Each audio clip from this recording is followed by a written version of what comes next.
The final stage of power collapse, when everyone starts watching everyone.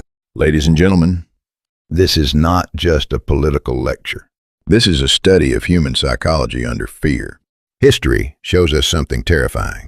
A regime rarely collapses because of an external enemy first. More often, it begins collapsing from the inside when trust dies. And the moment trust disappears, an entire society changes. Neighbors become informants. Friends become liabilities. Loyalty becomes performance. Silence becomes survival. This is the final psychological stage of power collapse, a system where everyone watches everyone else. At this stage, the organization is no longer truly a system.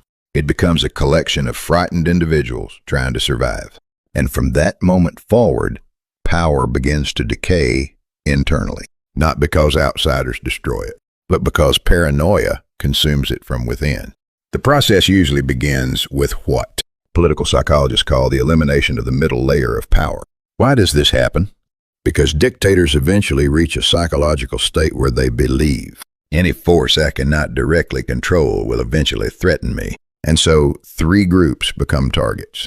First, principled bureaucrats. Second, independent media. Third, moral or religious authorities. Let us begin with bureaucrats. Authoritarian leaders rarely fear incompetent officials. In fact, incompetence can be useful. What they fear are officials who obey institutions instead of personalities. People who respect procedure, law, and systems. Because from the dictator's perspective, a functioning system is dangerous. A judge who follows the Constitution instead of personal orders. A civil servant who refuses illegal instructions. These people become obstacles to total control. And so professionalism is replaced with loyalty. We saw this in Hugo Chavez's Venezuela. Experienced engineers and managers inside the state oil company, PDVSA, were removed in massive numbers because expertise was no longer the priority. Political loyalty was. The result? The destruction of institutional competence. A nation stops being governed and starts being ruled. Then comes the media. Independent journalism is intolerable to authoritarian psychology because journalism acts as a mirror, and dictators fear mirrors. Because as long as reality can be independently verified, total power is impossible. This is why authoritarian systems attack. Fact-checking, criticism, and investigative reporting. The message becomes very simple. If you criticize us, you disappear. Again, Venezuela offers a powerful example. Major broadcasters faced license removals and increasing restrictions. Journalists were intimidated. Foreign reporting was limited. Internet controls expanded. Eventually, citizens no longer saw reality itself. They only saw the version of reality permitted by the state. And this is one of the most dangerous moments in any collapsing society, when a single narrative replaces all competing truths. But authoritarian systems are still not satisfied, because there is one final competitor to absolute power: moral authority.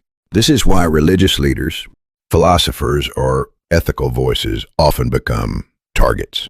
Not because they command armies, but because they remind people that power is not the highest truth. A dictator can tolerate criticism less easily than a battlefield defeat. Why?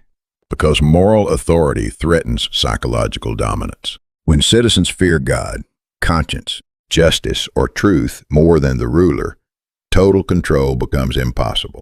This is why regimes throughout history attempted to replace spiritual identity with political worship. In North Korea under Kim Il-sung, religious structures were systematically suppressed, while leader worship expanded into a state-controlled belief system. The goal was not merely political obedience, it was emotional dependence. And once these middle structures disappear, institutions, media, moral voices, society enters a far darker stage. The purge of insiders. This is where many people become confused. Why did dictators begin eliminating their own allies? Why do they target loyal generals, judges, advisors, or lifelong friends? Because paranoia changes the structure of trust itself. The dictator begins believing, the people closest to me know the most about me, and that makes them dangerous. Closest allies know the secrets. the illegal actions, the weakness, the manipulations that built the regime. In political psychology, this resembles what some scholars describe as paranoid power syndrome. Fear transforms loyalty into suspicion, and eventually, suspicion no longer requires evidence. That is the critical turning point. The moment suspicion replaces evidence, collapse accelerates. At this stage, military leaders are purged because armies possess real force. Judicial leaders are purged because courts possess legitimacy. Authoritarian rulers often weaken their own military intentionally. They rotate commanders constantly, replace professionals with loyalists, reward obedience over competence. Why? Because a strong military can defend the country, but it can also remove the ruler. History gives us chilling examples. During the Night of the Long Knives, Adolf Hitler eliminated members of the SA leadership to consolidate, control, and neutralize perceived threats within his own movement. But the final stage is the most psychologically revealing of all, the purge of old companions. This is no longer ordinary politics. This is fear-consuming memory itself. Old allies are dangerous because they remember the leader before power. They remember the insecurity, the failures, the ordinary human being behind the mythology. And authoritarian psychology cannot tolerate witnesses to vulnerability.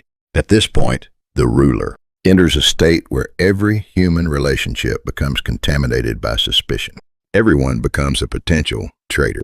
And this is where regimes begin destroying themselves at extraordinary speed, because fear is structurally inefficient. People stop telling the truth. Officials hide failures. Generals manipulate reports. Citizens perform fake loyalty. Eventually, the entire system becomes disconnected from reality. And when reality disappears, collapse becomes inevitable. An ancient warning from the Tibetan Book of the Dead captures this perfectly. Fear creates illusion, and illusion destroys itself. Power works the same way.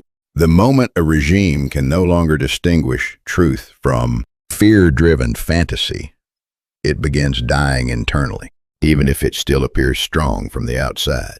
And history shows us something unsettling. The loudest regimes are often the most frightened, because true confidence does not require constant surveillance. Only fear does. If you want to follow the next chapter of this psychological series, where suspicion fully replaces evidence and systems descend into total collapse, subscribe, share this lecture, and continue the conversation with us.